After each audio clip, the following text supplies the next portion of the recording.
Hello guys, my name is Syed Mohammad Hassan and welcome to the another lesson for Java programming for Android development. In this lesson I will going to talk about array list. तो इस lesson के जो learning objectives हैं वो ये हैं कि सबसे पहले हम देखेंगे किस तरीके से अंडरस्टैंड करेंगे कि array list characteristic that make it a useful data structure। तो कौन सी ऐसी प्रॉपर्टीज़ हैं, कौन सी ऐसी खसूसियत हैं array list की जो array list को एक यूज़फुल डाटा स्ट्रक्चर बनाती हैं। ठीक है, हमारे लिए प्रोग्रामिंग में हम जो इसको यूज़ करते हैं इसको एक हमारे लिए यूज़फुल डाटा स्ट्रक्चर बनाती हैं, वो कौन सी कैरेक्टरिस्टिक्स हैं उसके बारे में बात करेंगे। इसके बाद हम समझेंगे क्या फ़ायदे हैं, प्रॉस हैं और क्या नुकसान है, कौन से compare to built in arrays. यानी इसको अगर मैं कंपेयर करूं एरे लिस्ट को बिल्ट इन एरेज से, जो कि एरेज हम यूज़ करते हैं आमतौर पर प्रोग्रामिंग में, उसमें और इसमें क्या नुकसानात हैं और क्या फ़ायदे हैं अगर हम इन दोनों को कंपेयर करेंगे तो ये बात को समझेंगे। इसके बाद रिकॉग्नाइज करेंगे कॉमन मेथड्स जो कि अवेलेबल होते हैं एरे लिस्ट के ऑब्जेक्ट्स पे, जो कि हम यूज़ कर सकते हैं by using array list objects. हम ये मेथड्स को एग्जीक्यूट कर सकते हैं और इस्तेमाल कर सकते हैं डेवलपमेंट में। तो अब इस लेसन को स्टार्ट करते हैं। Structured data in Java array list. The array list class.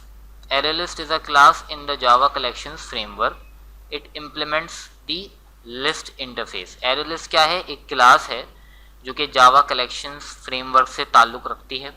ठीक है, और ये कौन सी इंटरफेस को इम्प्लीमेंट करती है? जावा कलेक्शन फ्रेमवर्क की लिस्ट इंटरफेस को, जिसके बारे में हमने प्रीवियस ट्यूटोरियल में मैंने आपको बताया था जावा कलेक्शन फ्रेमवर्क के ट्यूटोरियल्स में, तो वो आप वहाँ से व्यू कर सकते हैं। और मैं हर ट्यूटोरियल जो है सीक्वेंस में बना रहा हूँ, तो मेरी रिक्वेस्ट है कि जो भी आपको ट्यूटोरियल देखना है वो आप एक सीक्वेंस में देखें तो ज़्यादा अच्छी तरीके से आपको नॉलेज गेन होगी।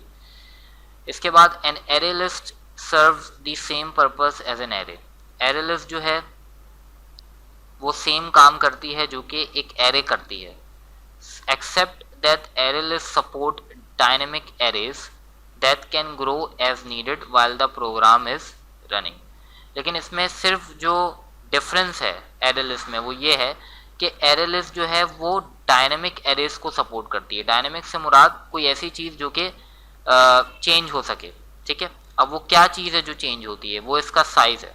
यानी जब प्रोग्राम चल रहा होता है, while the program is running या while the application is running, और हमने एरे लिस्ट जो है वो इस्तेमाल की हुई है, तो अगर एलिमेंट्स जो हैं वो एरे लिस्ट के अंदर आ रहे होते हैं, इंसर्ट हो रहे हैं, तो जितने एलिमेंट इंसर्ट हो रहे हैं उतने ही एरे लिस्ट जो है क्या होती रहेगी? ग्रो होती रहेगी। यानी जितने एलिमेंट्स के अंदर इंसर्ट होते रहेंगे उतने ही एरे लिस्ट का साइज़ बढ़ता रहेगा। तो ये इसके अंदर खासियत है जो कि एरेज में मौजूद नहीं है। ठीक है, एरे में क्या होता है? एरे में एक फिक्स लेंथ हम बता देते हैं, जो कि हम जब एरे बना रहे होते हैं तो हमें उसको डिफाइन करनी होती है एरे की लेंथ। ठीक है, और उसी लेंथ पे फिर एरे जो है वो थ्रू आउट द प्रोग्राम वो एरे का साइज़ वैसे ही रहता है।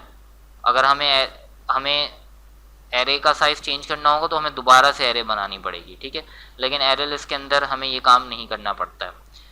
तो ये एरे लिस्ट की एक खासियत है। The class array list is implemented using an array as a private instance variable. जो क्लास है एरे लिस्ट वो इम्प्लीमेंट हुई है एरे को इस्तेमाल करते हुए as a private instance variable, यानी एक प्राइवेट वेरिएबल यूज़ करके हमने एक क्लास बनाई है एरे लिस्ट। ठीक है, यानी जो क्लास है ये एरे लिस्ट जो इम्प्लीमेंट हुई है इसके अंदर हमने बेसिकली एक एरे को ही इस्तेमाल किया है। Every array list object has its own array hidden inside it. Her array list के ऑब्जेक्ट में अपनी एक एरे हिडन होती है। ठीक है, यानी जब भी हम एरे लिस्ट का ऑब्जेक्ट बनाते हैं तो बेसिकली उस ऑब्जेक्ट के अंदर एक एरे छुपी हुई होती है, यानी एक एरे भी बनती है जो कि हिडन होती है, जो कि हमें नज़र नहीं आती, लेकिन वो उस ऑब्जेक्ट के एरे लिस्ट के ऑब्जेक्ट के अंदर मौजूद होती है। ठीक है, when this hidden array is full a new larger hidden array is created. जब ये हिडन एरे कंप्लीट हो जाती है, फुल हो जाती है, इसमें जगह ख़त्म हो जाती है, तो फिर एक न्यू लार्जर एरे बनती है, जो कि वो भी छुपी हुई होती है, हिडन एरे बनती है, और डेटा जो होता है वो सारा क्या हो जाता है, ट्रांसफ़र हो जाता है उस न्यू एरे में। और ये जो है ये सारा काम एरे लिस्ट का ऑब्जेक्ट कर रहा होता है, यानी इसके अंदर हमें बीइंग अ प्रोग्रामर हमें ये सारा काम नहीं करना पड़ता। मिसाल के तौर पर अगर मैं एक एरे बनाऊं और मुझे उसमें ज़्यादा एलिमेंट्स इंक्लूड करने पड़ जाएं, तो मुझे दोबारा से एक एरे बनानी पड़ेगी, और फिर मुझे सारे एलिमेंट्स उस पुरानी एरे से न्यू एरे में कॉपी करवाने पड़ेंगे। तो ये सारा काम मुझे खुद परफॉर्म करना पड़ेगा। लेकिन एरे लिस्ट के अंदर ये काम मुझे खुद परफॉर्म करने की ज़रूरत नहीं है, ये सारा काम एरे लिस्ट का ऑब्जेक्ट ऑटोमेटिकली एग्जीक्यूट करता है। ठीक है, तो जब भी हम एरे लिस्ट का ऑब्जेक्ट बनाते हैं तो एक हिडन एरे होती है जो कि एरे लिस्ट के ऑब्जेक्ट में मौजूद होती है, जो कि सारे एलिमेंट्स को स्टोर करती है। ठीक है, और जब एलिमेंट्स इंसर्ट हो रहे होते हैं तो एक न्यू एरे बनती है। ठीक है, जब भी एलिमेंट्स बढ़ते हैं एरे लिस्ट के अंदर तो एक न्यू हिडन एरे बनती है, और सारे जो पुराने एलिमेंट्स होते हैं वो उस न्यू हिडन एरे के अंदर कॉपी हो जाते हैं। तो ये एक लॉजिक है जो कि आपको बहुत ज़रूरी है समझना एरे लिस्ट के मुतालिक। इसके बाद an array list does not have indices and the positions of the elements range from index 0 to index size of -1। Array list में इंडिसेस नहीं होते हैं, और पोजीशंस जो होती हैं एलिमेंट्स की उनकी रेंज जो है वो इंडेक्स 0 से स्टार्ट होती है और इंडेक्स ऑफ साइज -1 तक ग्रो कर सकती है। ठीक है, इसके बाद एरे लिस्ट की प्रॉपर्टीज़ के बारे में बात करते हैं। Array list tracks it's logical size and physical size. Array list जो है दो साइज पे ट्रैक करता है। ठीक है, क्योंकि चूंकि ये एक ऐसी एरे लिस्ट जो है एक ऐसी क्लास है जो कि एक ऐसी एरे है जो कि ग्रो होती है जितने इसको ज़रूरत होती है, यानी जितने एलिमेंट्स की इसको नीड होती है उतनी ये साइज़ ग्रो कर रही होती है जब एप्लीकेशन चल रही होती है। ठीक है, तो इसको इस काम को परफॉर्म करने के लिए दो चीज़ों पे ट्रैक करना पड़ता है, दो चीज़ों के बारे में इसको मालूमात रखनी पड़ती है। वो क्या है, एक तो इसका लॉजिकल साइज और एक दूसरा इसका physical size. The size method is use to get the logical size. Size method एक होता है जो कि इस्तेमाल होता है लॉजिकल साइज को हासिल करने के लिए, जो कि क्या होता है, the number of elements actually stored in the list, जो कि कुछ नहीं होता है बेसिकली जितने नंबर ऑफ एलिमेंट्स लिस्ट के अंदर स्टोर्ड हैं ये उसको रिप्रेजेंट करता है साइज मेथड। ठीक है, जो लॉजिकल साइज होता है वो क्या होता है, कितने नंबर ऑफ एलिमेंट्स लिस्ट के अंदर स्टोर्ड हैं ये उसको रिप्रेजेंट करता है। That's all. We don't necessarily know the physical size and we don't need to. हमें ज़रूरत नहीं है फिजिकल साइज जानने की।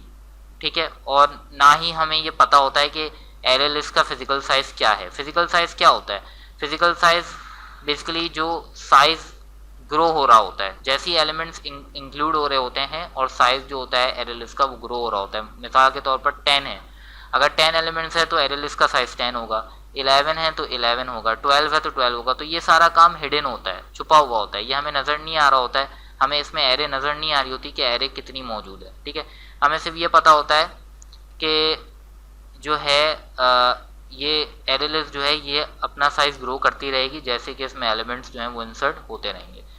तो इस बात को हमें जहन में रखने की कोई ज़रूरत नहीं है कि इसका फिजिकल साइज क्या है। ठीक है, if more memory locations are needed then it will automatically resize itself. यानी अगर कुछ ज़्यादा मेमोरी लोकेशंस जो हैं वो इसको ज़रूरत होंगी तो ये खुद ब खुद अपने आप को रीसाइज कर लेगा। जितने एलिमेंट्स इसके अंदर आएंगे उतनी ज़्यादा ये मेमोरी, उतनी ही मेमोरी ये कंजम्पशन करेगा। ठीक है, जितने एलिमेंट्स बढ़ते रहेंगे उतनी मेमोरी ये लेता रहेगा। तो ये इसकी अपनी इंटरनल कैपेबिलिटी है और इस पे हमें जहन लगाने की कोई ज़रूरत नहीं है, हमें सिर्फ ये पता होना चाहिए कि लॉजिकल साइज जो है वो क्या है। अच्छा, इसके बाद the logical size is 0 when an array list is constructed. जब एरे लिस्ट बनती है तो लॉजिकल साइज क्या होता है, 0 होता है। ठीक है, और इसका जो लॉजिकल साइज है वो ऑटोमेटिकली एडजस्ट होता है जैसे कि एलिमेंट्स इसमें ऐड होते हैं या फिर डिलीट होते हैं। ठीक है। जैसे जैसे एलिमेंट्स ऐड हो रहे होते हैं या फिर डिलीट हो रहे होते हैं, वैसे वैसे इसका लॉजिकल साइज जो होता है वो भी अपडेट हो रहा होता है, एडजस्ट हो रहा होता है। एडवांटेजेस क्या हैं एरे लिस्ट की? An array list tracks its own logical size and grows और shrinks automatically depending on the number of elements it has. सबसे पहली एडवांटेज तो ये एरे लिस्ट की कि ये अपने लॉजिकल साइज पे ट्रैक करता है, यानी पता रखता है कि कितना इसका लॉजिकल साइज है, उस पर नज़र रखता है और ग्रो करता रहता है। जैसे कि इसको जैसे ही इसके अंदर एलिमेंट्स जो होते हैं वो इंसर्ट हो रहे होते हैं या डिलीट हो रहे होते हैं, उसके मुताबिक ये ग्रो हो रहा होता है या फिर श्रिंक हो रहा होता है। ठीक है, तो ये एक सबसे बड़ी एडवांटेज है जो कि हम एरे लिस्ट में मौजूद है, एरे में नहीं है। एरे में ये एडवांटेज मौजूद नहीं है। When compare to arrays operations are much easier and less complex. अगर हम एरेज से कंपेयर करें एरेज को, तो इसके अंदर ऑपरेशंस जो हम परफॉर्म करते हैं वो ज़्यादा आसान होते हैं और कॉम्प्लेक्स भी नहीं होते हैं। Insertions anywhere in the array list. सबसे पहला ऑपरेशन क्या बताया मैंने कि इंसर्शन अगर हमें करनी है तो हम एरे लिस्ट में कहीं पे भी बआसानी इंसर्शन कर सकते हैं। ठीक है, इसमें हमें ज़्यादा कॉम्प्लेक्सिटी इन्वॉल्व नहीं होती है। अगर हमें कोई एलिमेंट रिमूव करना है एरे लिस्ट से, वो भी हम बहुत आसानी से कर सकते हैं। हमें एरे लिस्ट एक फंक्शनैलिटी प्रोवाइड करती है सर्चिंग की, जिसके ज़रिए हम एरे लिस्ट में सर्चिंग भी परफॉर्म करवा सकते हैं एलिमेंट्स की। हम ट्रैवर्स करते हैं एरे लिस्ट को एरे की ही तरह, तो ट्रैवर्सिंग जो है वो बेसिकली एरेज की तरह है और ये सेम ही है, इसमें कोई ज़्यादा डिफरेंस नहीं है। ठीक है, इसके बाद डिसएडवांटेजेस हैं एरे लिस्ट की। हम क्यों ना हमेशा एरे लिस्ट को ही इस्तेमाल करें? अगर ये सवाल मैं आपसे पूछूं, अगर इतनी अच्छी एरे लिस्ट हैं तो क्यों ना हम हमेशा एरे लिस्ट को ही इस्तेमाल करें, लेकिन ये ऐसा पॉसिबल नहीं है। N array list is slightly less efficient then N array. Array list जो है वो थोड़ी सी लेस एफिशिएंट है एरे से। ठीक है, it does not have the convenient square bracket notation. हमें इसके अंदर जो है स्क्वायर ब्रैकेट नोटेशन नहीं इस्तेमाल कर सकते हम इसके अंदर। हमें इसके अंदर मेथड कॉल्स इस्तेमाल करने पड़ते हैं किसी भी एलिमेंट को स्पेसिफाई करने के लिए, जो कि एरे लिस्ट के अंदर मौजूद होगा। जैसे कि हम एरे में इंडेक्स यूज़ करके, स्क्वायर ब्रैकेट नोटेशन यूज़ करके हम एलिमेंट जो है वो पता लगा सकते हैं। इसके अंदर ऐसा कोई तरीका नहीं है। इसके अंदर हम मेथड्स यूज़ करते हैं जिसके ज़रिए हम इंफॉर्मेशन जो है वो गैदर करते हैं। Multi dimensional array list is non trivial. Multi dimensional array list बनाना बहुत कॉम्प्लिकेटेड है और वो आसान नहीं है, तो ये इसकी एक डिसएडवांटेज है। एरे में हम बआसानी मल्टी डायमेंशनल एरेज बना सकते हैं, लेकिन एरे लिस्ट के अंदर ये काम थोड़ा मुश्किल है। Now methods in the class array list.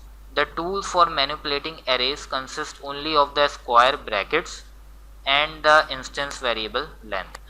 जो tools हैं जो कि हम यूज़ करते हैं arrays को manipulate करने के लिए, उसके अंदर सिर्फ एक square bracket मौजूद है और instance variable मौजूद है जिसको हम length कहते हैं। ठीक है भाई, ये दो चीज़ें मौजूद होती हैं हमारे पास। Being a programmer, हम arrays में जो डाटा मैनिपुलेट कर सकते हैं वो इन दो चीज़ों को यूज़ करके कर सकते हैं, लेकिन array list के अंदर हमारे पास सिलेक्शन और पावरफुल मेथड्स मौजूद होते हैं जो कि हमारे लिए बहुत सी चीज़ें बहुत से काम परफॉर्म करते हैं। This is code which you would have been required to write yourself in order to do the same thing with arrays. ये वो कोड है जो कि हमें लिखना पड़ सकता था खुद से यही काम परफॉर्म करने के लिए एरेज के साथ, लेकिन ये चूँकि जावा है, जावा प्रोग्रामिंग लैंग्वेज के अंदर ये ऑलरेडी इम्प्लीमेंट हुआ है हमारे लिए। ठीक है, जो कि एरे लिस्ट है। एरे लिस्ट के अंदर ये सारा कोड मौजूद है, हमें दोबारा से इस कोड को लिखने की ज़रूरत नहीं है। लेकिन अगर मैं किसी और प्रोग्रामिंग लैंग्वेज की बात करूं जिसके अंदर एरे लिस्ट मौजूद ना हो, तो फिर हमें वहाँ पे अगर कोई ऐसा काम परफॉर्म करवाना है एरेज के साथ जो कि एरे लिस्ट की फंक्शनैलिटी है, तो हमें वहाँ पे ये सारा काम खुद से प्रोग्राम करना पड़ेगा, कोड करना पड़ेगा। तो ये एक हमारे लिए बहुत ही जो है एक एडवांटेज है कि इतने अच्छे मेथड्स जो हैं वो ऑलरेडी इम्प्लीमेंट हुए हैं एरे लिस्ट की क्लास के अंदर। अच्छा, एरे लिस्ट के अंदर ऐड करना elements. The add method is usually used to place an element in an array list for the first time.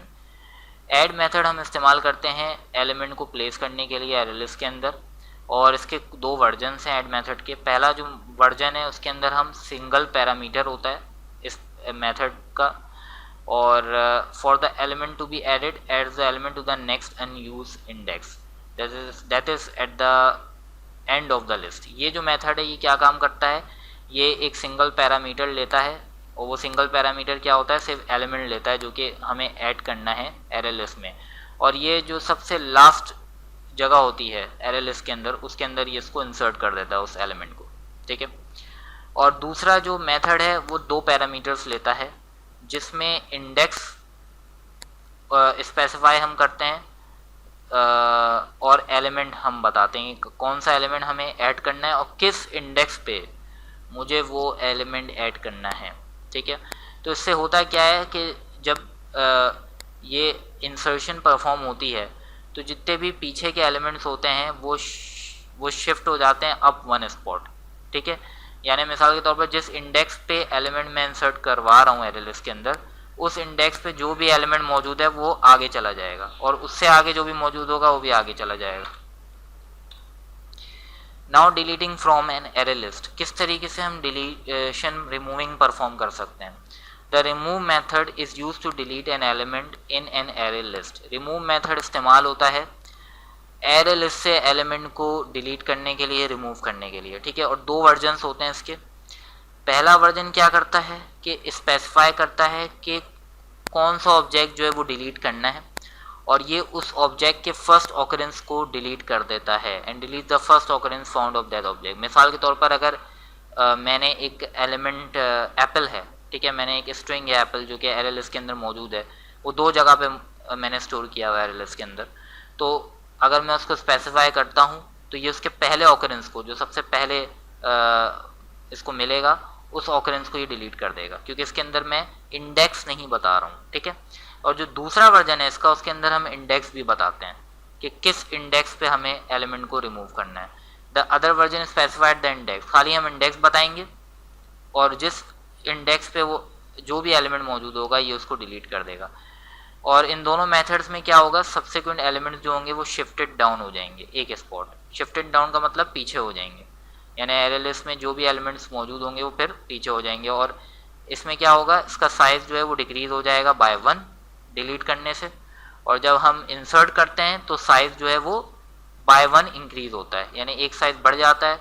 अगर मैंने एक एलिमेंट इंसर्ट किया, अगर 2 करूँगा तो दो साइज बढ़ जाएगा, अगर 3 करूँगा तो 3 साइज बढ़ जाएगा। सिमिलरली डिलीट करने से भी यही होता है, अगर मैंने 3 एलिमेंट डिलीट किए तो 3 साइज कम हो जाएगा एरे लिस्ट का। तो इस तरीके से ये काम कर रहा होता है। इसके बाद कुछ कॉमन एरे लिस्ट के मेथड्स हैं। The get and set methods can retrieve और change any individual element based on an index. Get और सेट मेथड होता है जो कि क्या करता है, रिट्रीव करता है डाटा या फिर चेंज करता है, ठीक है, किसी भी इंडिविजुअल एलिमेंट को, और वो बेस करे किसी भी इंडेक्स पे, यानी हम इंडेक्स भी बताएंगे इसके अंदर। However the index must be for an element that already exist, लेकिन ये इंडेक्स उस एलिमेंट के लिए होना चाहिए जो कि ऑलरेडी मौजूद है एरे लिस्ट के अंदर, ठीक है। The method size can be use to determine how many elements are stored in an array list. Size method जो है ये इस्तेमाल हम करते हैं ये पता लगाने के लिए कितने एलिमेंट्स जो हैं वो मौजूद हैं एरे लिस्ट के अंदर, प्रेजेंट हैं एरे लिस्ट के अंदर। Here's a quick summary of the main methods of the class. See the reference document on the web for details. तो अब यहाँ पे मैंने कुछ मोस्ट कॉमन मेथड्स हैं जो कि एरे लिस्ट में इस्तेमाल हम करते हैं, उनके बारे में मैंने आपको बताया है। तो यहाँ पे आप देख सकते हैं ऐड मेथड है जो कि अपेंड करता है value eight the end of the list. इसके अंदर सिर्फ एक पैरामीटर हम लेंगे। दूसरे में हम क्या करते हैं, इंडेक्स भी लेते हैं और वैल्यू भी लेते हैं, ठीक है। फिर गेट मेथड है, सेट मेथड है, साइज है। इस एम्प्टी क्या करता है, ये रिटर्न्स करता है ट्रू अगर लिस्ट एम्प्टी होती है, वरना फॉल्स। यानी अगर एरे लिस्ट एम्प्टी है तो ट्रू रिटर्न करेगा ये मेथड, अगर एरे लिस्ट जो है वो एम्प्टी नहीं है तो फॉल्स रिटर्न करेगा। ये एक बुलियन मेथड है। टू स्ट्रिंग क्या है, ये रिटर्न करता है string representation of the list, जैसे कि 43 6 -13 272। यानी लिस्ट के अंदर कोई भी डाटा मौजूद है किसी भी किस्म का, इंटीजर या जो है करेक्टर, तो ये उसको किस में कन्वर्ट कर देगा, स्ट्रिंग में कन्वर्ट कर देगा, ठीक है। इसके बाद रिमूव के बारे में मैंने आपको बता दिया है रिमूव मेथड होता है, एक दो वर्जन है इसके, एक इंडेक्स है और एक वैल्यू है, जिसमें वैल्यू की बेस पे ही रिमूव करता है। इंडेक्स ऑफ मेथड क्या करता है, ये फर्स्ट इंडेक्स रिटर्न करता है जहाँ पे वैल्यू इसको मिलती है, ठीक है। यानी बेसिकली मैंने यहाँ पे वैल्यू बताई, एलिमेंट बताया, तो ये मुझे उसका इंडेक्स रिटर्न कर देगा, और अगर नहीं मिलेगा तो -1 रिटर्न कर देगा। इसका मतलब ये होगा कि ये एलिमेंट या ये वैल्यू इस एरे लिस्ट के अंदर मौजूद नहीं है। इसके बाद लास्ट इंडेक्स ऑफ होता है, जो कि सेम काम करता है, लेकिन ये लास्ट इंडेक्स रिटर्न करता है, और ये जो है ये फर्स्ट इंडेक्स रिटर्न करता है, ठीक है। इसके बाद कंटेन्स मेथड होता है, जो कि ट्रू रिटर्न करता है अगर गिवन वैल्यू इसको फाउंड हुई होगी लिस्ट के अंदर, कहीं पे भी लिस्ट के अंदर इसको मिल जाएगी वैल्यू, तो ये इसको ट्रू रिटर्न करेगा, वरना फॉल्स रिटर्न करेगा, ठीक है। तो ये भी एक बुलियन मेथड है। इसके बाद कंटेन्स ऑल मेथड होता है, जिसके अंदर हम लिस्ट पूरी स्पेसिफाई करते हैं। ये ट्रू तब रिटर्न करेगा जब पूरी लिस्ट जो कि मैंने यहाँ पे इसके अंदर स्पेसिफाई की है, ये इसका हर एलिमेंट जो है वो गिवन लिस्ट में मौजूद होगा। अगर एरे लिस्ट का हर एलिमेंट गिवन लिस्ट के अंदर जो कि मैंने यहाँ पे स्पेसिफाई किया है इसमें मौजूद होगा तो ट्रू रिटर्न करेगा, वरना फॉल्स रिटर्न करेगा। इसके बाद इक्वल्स मेथड होता है, जिसके अंदर अगेन हम लिस्ट स्पेसिफाई करते हैं, पैरामीटर एज अ पैरामीटर हम इसमें पास करते हैं, और ये ट्रू तब करता है जब सारी लिस्ट जो एरे लिस्ट के अंदर जितने भी एलिमेंट्स मौजूद हैं वो इस लिस्ट के अंदर भी मौजूद हों और सेम ऑर्डर में हो, ठीक है। इसके अंदर ऑर्डर भी देखता है कि सेम ऑर्डर में हो, लेकिन कंटेन्स मेथड जो कंटेन्स ऑल मेथड है इसके अंदर ऑर्डर नहीं देखेगा, इसमें खाली एलिमेंट्स को देखेगा, ठीक है। और अगर ऐसा हुआ तो ट्रू रिटर्न करेगा, वरना फॉल्स रिटर्न करेगा। इसके बाद एक इटरेटर मेथड होता है और एक लिस्ट इटरेटर मेथड होता है। ये क्या काम करता है, ये ऑब्जेक्ट रिटर्न्स करते हैं जो कि यूज़ होते हैं कंटेंट्स ऑफ द लिस्ट को एग्जामाइन करने के लिए, ठीक है। यानी इटरेट करने के लिए एरे लिस्ट को हम ये दो मेथड इस्तेमाल करते हैं, ठीक है। इसमें जो दूसरा मेथड है इसमें हम ट्रैवर्सिंग परफॉर्म करवा सकते हैं आइदर फॉरवर्ड और बैकवर्ड एरे लिस्ट में, ठीक है। और इसके बाद हमारे पास आता है क्लियर मेथड। क्लियर मेथड क्या काम करता है, ये सारे एलिमेंट्स को रिमूव कर देता है लिस्ट के अंदर जितने भी एलिमेंट्स मौजूद होते हैं। इसके अलावा भी बहुत से मेथड्स इस क्लास के अंदर मौजूद होते हैं एरे लिस्ट के अंदर, जो कि आप जो है रेफरेंस डॉक्यूमेंट्स में देख सकते हैं, जो कि इंटरनेट में मौजूद है और उससे सीख सकते हैं। तो ये कुछ मेथड्स है जो कि बहुत ज़्यादा इंपॉर्टेंट मेथड्स हैं, इसके बारे में मैंने आपको बताया। Choosing the data type, when you declare an array list object you should use the list interface as a data type instead of array list। जब आप डिक्लेयर करें एरे लिस्ट के ऑब्जेक्ट को तो आपको लाजमी है कि आप लिस्ट इंटरफेस को इस्तेमाल करें, ये एक अच्छी प्रोग्रामिंग प्रैक्टिस है, as a data type instead of array list. जिससे क्या हमें फ़ायदा होगा, that will allow you to change to a link list implementation in the future. यानी इससे हमें ये फ़ायदा होगा कि हम लिंक लिस्ट की इम्प्लीमेंटेशन पे जा सकते हैं एरे लिस्ट से फ्यूचर में, अगर हमें ज़रूरत हो। क्या करने से, सिर्फ एक सिंगल लाइन ऑफ कोड को चेंज करने से। यहाँ पे मैंने आपको इसकी एग्जांपल क्रिएट बताई है कि मैं एक एरे लिस्ट बना रहा हूँ, ठीक है, स्ट्रिंग डाटा टाइप की, और मैंने उसको डिक्लेयर किया है as a data type list, ठीक है। तो ये एक अच्छी प्रोग्रामिंग प्रैक्टिस है। ये नेसेसरी नहीं है, लेकिन ये जो है ये एक रिकमेंड तरीका है। यानी ये ऐसा नहीं है कि यही आपको करना है, लेकिन इसका एक मैंने आपको एक एडवांटेज बताई है कि अगर आप इस तरीके से डाटा टाइप को चूज़ करेंगे तो अगर आपको इन फ्यूचर लिंक लिस्ट की इम्प्लीमेंटेशन में जाना हो तो सिर्फ आपको एक लाइन ऑफ कोड को चेंज करना पड़ेगा और उससे आप जो है लिंक लिस्ट में जा सकते हैं, ठीक है। Alternate constructor, if you know approximately the number of data elements you will add to the array list, you can specify a desired size on the constructor। अगर आपको ये बात पता है कि कितने डाटा एलिमेंट्स एरे लिस्ट में insert होंगे, ठीक है, अगर आप ये बात जानते हैं पहले से कि कितने डाटा एलिमेंट्स जो हैं वो इंसर्ट होंगे, 10 होंगे, 20 होंगे, 25 होंगे या 30 होंगे, तो आप जो हैं एक कंस्ट्रक्टर जो है वो आप साइज एक स्पेसिफाई कर सकते हैं। The constructor will allocate a physical array of the specified size. ये कंस्ट्रक्टर क्या काम करेगा, ये एक फिजिकल एरे बना देगा स्पेसिफाइड साइज का। The constructed array list will still be empty with a logical size of 0। और जो कंस्ट्रक्टेड एरे लिस्ट बनेगी, इससे जो बनेगी वो अभी भी एम्प्टी होगी लॉजिकल साइज ऑफ 0 से, ठीक है। यहाँ पे मैंने इसकी एग्जांपल आपको बताई है कि यहाँ पे अब मैं एरे लिस्ट बना रहा हूँ और यहाँ पे मैंने एक साइज बता दिया है 250, ठीक है। तो ये जो एरे लिस्ट होगी, इसका जो इस इनिशियल फिजिकल साइज होगा वो 250 होगा, लेकिन इसका मतलब ये नहीं है कि ये ग्रो नहीं हो सकती। अगर during the execution of the program 250 elements से ज़्यादा एलिमेंट्स इसके अंदर इंसर्ट हो जाते हैं तो ये एरे लिस्ट तब भी ग्रो हो जाएगी, ठीक है। लेकिन अगर आपको पता है कि आपके प्रोग्राम में खाली 250 एलिमेंट्स ही आने हैं, तो आप ये एक इनिशियल फिजिकल साइज बता सकते हैं कि जब एरे लिस्ट बनाओ तो उसका जो फिजिकल साइज है वो 250 कर दो, यानी मेमोरी स्पेस जो है वो 250 ले लो उस एरे लिस्ट के लिए। लेकिन उसका जो लॉजिकल साइज होगा वो 0 ही रहेगा, वो 250 नहीं होगा, लॉजिकल साइज 0 से ही स्टार्ट होगा। So that's about it guys for this lesson. I hope you understand this lesson, and again if you have any query related to this lesson then feel free to comment in the video comment section, and thank you very much for watching. Bye for now.